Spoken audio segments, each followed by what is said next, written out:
Hey, it's Justin Harvey. Thanks for tuning into the Anesthesia and Pain Management Success podcast. With APM Success, we take a close look at important topics pertaining to business, practice management, personal finance, and careers for anesthesiologists and pain management physicians. We work hard to take your critical questions straight to the experts. Thanks for listening. Hello, everyone. I'm back in the saddle today with a new episode. Thanks to all of our listeners who have been willing to take a stroll down memory lane in recent weeks with re-releases of prior important conversations from APM Success. Turns out that when you have a child during tax season, life gets hectic enough that creating new podcast content sometimes can take a back seat. But I'm excited to address you today with the first in a two-part series on job changes and how to optimize them.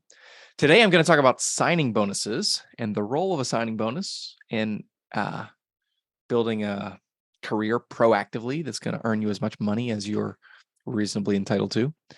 And next week, I'm going to talk about why you should always get more than one job offer anytime you're looking for a job.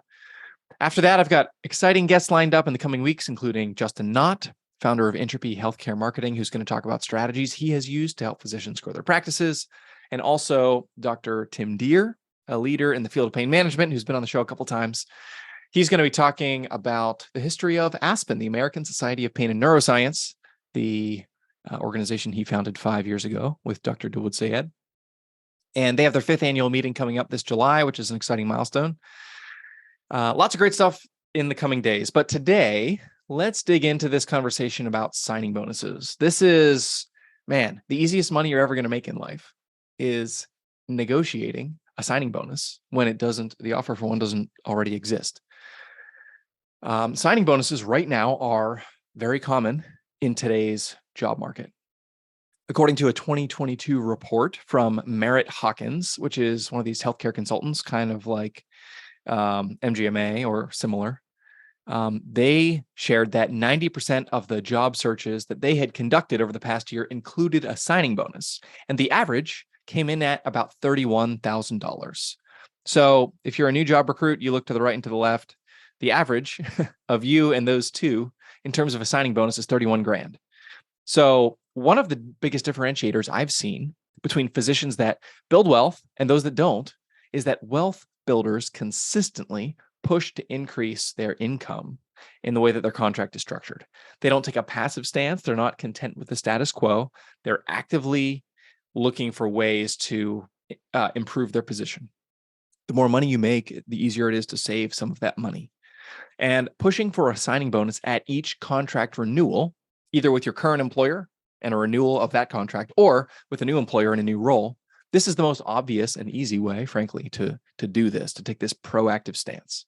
So today I'm going to discuss 5 key considerations, including number 4, the biggest mistake that I see physicians make when looking at signing bonuses.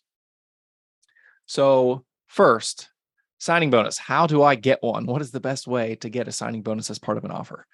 A signing bonus is a one-time payment made by an employer to a newly hired employee as an incentive to join.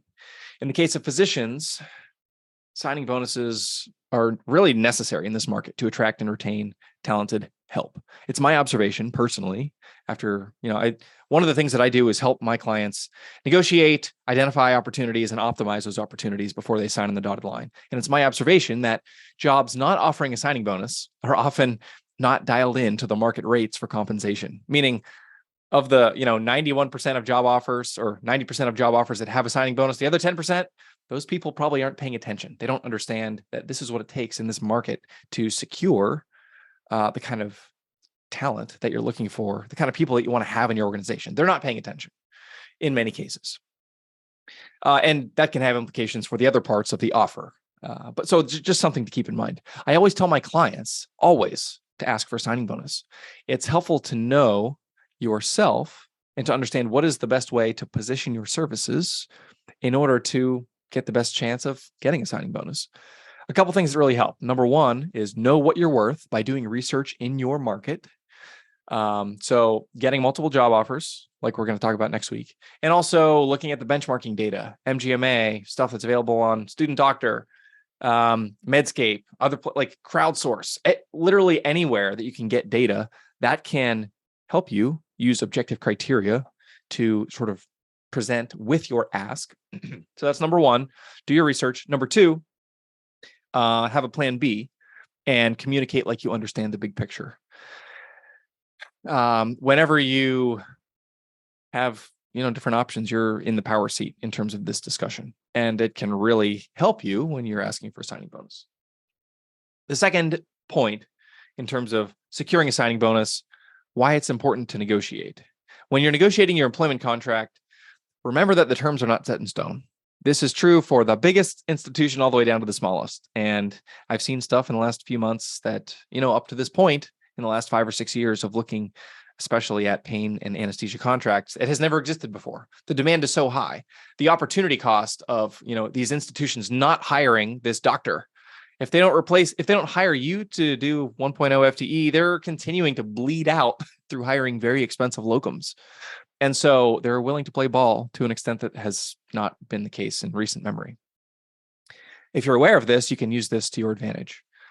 Depending on the circumstances, I generally encourage clients of mine to think of this range between 5 and 20% of expected base pay for a signing bonus. So as you're trying to think of the range, like, how much should I ask for? 5, 10, 50, $100,000. I have no idea. You can, as a starting point, think between 5 and 20%. And the 5% is going to be, the jobs that are in a bigger metro area, that have a bigger talent pool to draw from, that have sort of all of the advantages geographically.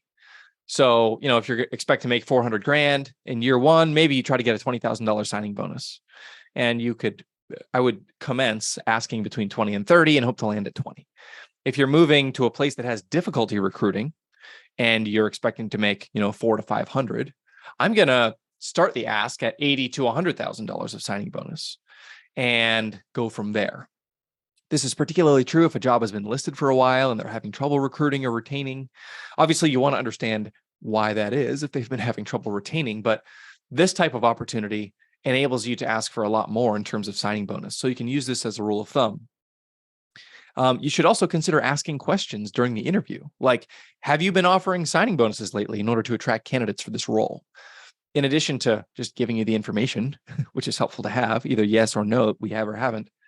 This also will distinguish you as someone who understands how the game is played, who understands the value that you have, the value that you're bringing.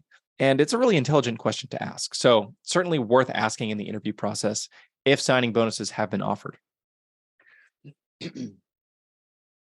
Item number 3, in terms of wealth building, what is the best thing to spend your signing bonus on?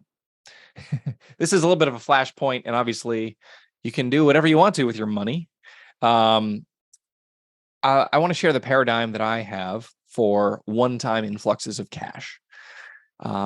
Number one, I always suggest celebrating. Celebrate that new job, celebrate that big check in your checking account. That's something that you should splurge on and treat yourself, and do it in a way that doesn't involve monthly payments. So get the nicest bottle of whiskey that you've ever had, take your spouse out to dinner, do the weekend in the mountains or whatever, and celebrate this new opportunity that you have capitalized upon, and have that as a touch point for gratitude and reflection. And that's awesome. Totally worth doing. The second thing to consider is use the remainder, to the extent that this is important to you, to the extent that this is part of your values, invest in your freedom. Is the country club membership or the new car or some other purchase that you can't immediately pay off, is that really making you more free? Are you really going to enjoy that with the part of your signing bonus that you didn't immediately spend? I suggest that, you should push it towards either an investment or debt pay down, or whenever you get this one-time big influx, use it to advance your independence. Use it to decrease the need that you have to continue to earn an income to make money. This is, this is a little bit controversial, so do whatever you want to with your money, but if you invest it or pay off debt, you're going to be happier in the long run. But obviously, when you get that agreement and the day that you do, and you get that check, celebrate in some meaningful way that's going to bring you joy. The fourth item I want to discuss in terms of signing bonuses and looking at them from all angles is consider the taxes. And this item is the one where I see people make the most mistakes. This is true, especially when you're going from training into attending hood. It's true with your salary and your signing bonus. You don't realize how big of a bite Uncle Sam is going to take. Because when you're making 60 or 70 grand, the bite is much smaller. When you're making 300 to 600 or more, the bite is much bigger. And so the gross number that you're promised on your signing bonus or on your contract and the net number that hits your checking account, there's a much bigger delta between those two.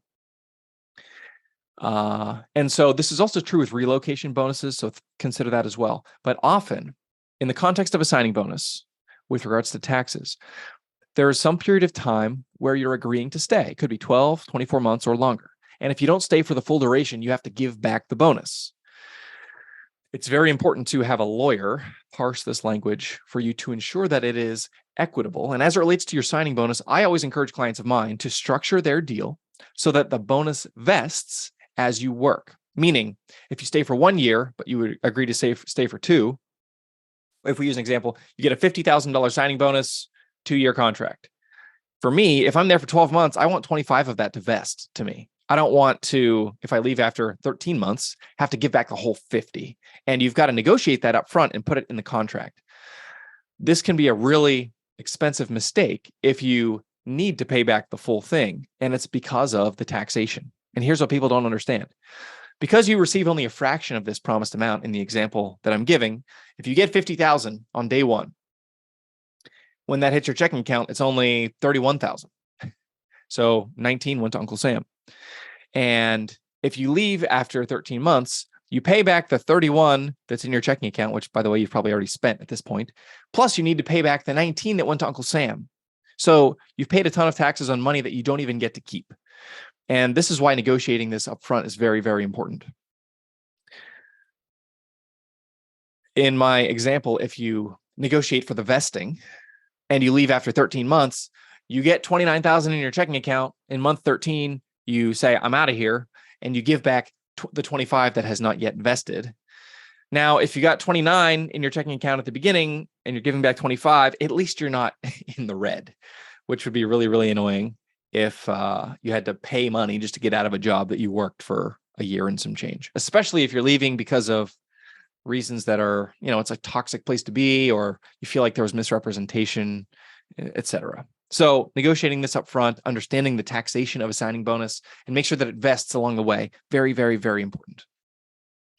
Finally, other important considerations. Point number 5, I just have a little bit of a grab bag here. Institutions that have salary bands. So I'm looking primarily at academics, but also some of the other big established players. They say, well, we usually pay an associate professor step 1 or step 2 ranges from $340,000 to $365,000. Based on where you're coming in terms of the salary for, in this case, an anesthesia position, there's a rigidity around these guardrails. It's difficult to say, well, I want a salary of $405. If you're coming in at that level of experience, that's probably not going to happen. But often these departments will have more flexibility in one-time compensation, either through a signing or retention bonus or relocation allowance or something like that. And that is the place to ask for a higher offer. Do academics pay signing bonuses? Yes, they do. Always ask, and be aware that when you're negotiating here, these one-time asks are often accessing different funds in a department than the stepwise compensation that is meted out to everyone at your level of experience. So it can be a particularly useful tool, the negotiation for the signing bonus in the context of academics. Secondly, another important consideration, know yourself. And if you're somebody who is going to freeze up, and when the moment comes, they slide the engagement letter across the table, or you're on the phone, you're going to just take it as it is written, then use email to your advantage. If the idea of negotiating in person makes you want to throw up, then you can write this out objectively and make your ask in text. And then, write out the email, have your friend look at it, shotgun your favorite beer, and then send it along to that department chair. The worst that can happen is they say, sorry, no bonus, nice try. But on the upside, that email could be worth tens of thousands of dollars. And I've had this happen to clients of mine where there's an initial offer and we come back and say, instead of 20, I want 40. And they come back and say, well, we're not going to give you 40, but here's 30. Like, holy cow, that the 7 minutes that we took to draft and send that email, sure, it was gut wrenching, but we just made 10 grand. How awesome is that? So something you might consider doing, I always recommend framing it using positive language, consensus building language to restate the opportunity. For example, dear department chair, I'm really excited about the prospect of working with your department. I recognize this opportunity is truly unique. After having vetted several other offers, I enjoyed talking with Dr. Smith and Dr. Stevens. And if employment happens on August 1st, I'm ready to dive into that with both feet. If you can add a signing bonus in line with the national average of $31,000 to the offer as stated, then I'm ready to execute this contract as written and move forward right away. I look forward to hearing back from you. Something like that. You state how excited you are. You state some of the data that you've gathered along the way. You make the ask, and then you say, let me know what you think. Don't end it with a question mark. End it with a period. This is what I've had the most success with. I've tried a lot of different ways, and I've done a lot of research on this. So something to think about. If you are going to panic when asking in person, just write an email. It's like buying a lottery ticket. It only costs you $1, but you could hit the jackpot. So that's it. Next week's episode is on why you should always get multiple job offers whenever you're job shopping. Until then, thank you for listening. Have a great week. If you liked what you heard this week, head on over to apmsuccess.com, where you can find more content and free resources to help you build a successful career in anesthesia and pain management. If you wanted to leave a review in iTunes, I'd also really appreciate it. Thanks for using some of your valuable time to join me today on APM Success.